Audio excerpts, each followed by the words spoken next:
যে মার্চ মাসের 7 তারিখে 1971 সালে তার একটি তর্জনীর হুঙ্কারে পুরো 7.5 কোটি বাঙালি ঝাঁপিয়ে পড়েছিল যুদ্ধে। যুদ্ধ শেষে ছিনিয়ে এনেছিল স্বাধীন দেশের স্বাধীন পতাকা।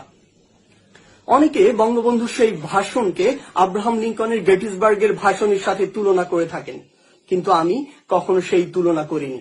কারণ যে ভাষণ স্বাধীনতার 50 বছর পরেও যে ভাষণের প্রতিটি শব্দ আমাকে শিহরিত করে তোলে, সে ভাষণ পৃথিবীর অন্য কোনো ভাষণের সাথে তুলনাযোগ্য হতে পারে না।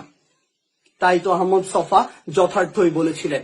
তিনি বলেছিলেন, বাঙালি জাতির শ্রেষ্ঠ কাব্য বলাকা সোনার তরী কিংবা গীতাঞ্জলি নয়, বাঙালি জাতির শ্রেষ্ঠ কাব্য আর দাবায় রাখতে পারবা না।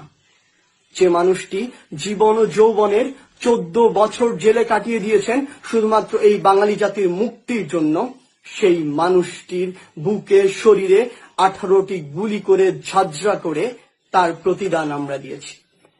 এতটাই অকৃতজ্ঞ বাঙালি আমরা। বাটফারি, এই কত জাতের যে বাটফারি আমরা তারা শিখছে। আমি অনেক সময় চিন্তা করি যে বাটফারি তো কম বেশি সকল দেশের তারা পারে, কিন্তু আমরা দেশের তারার মতো বাটফারি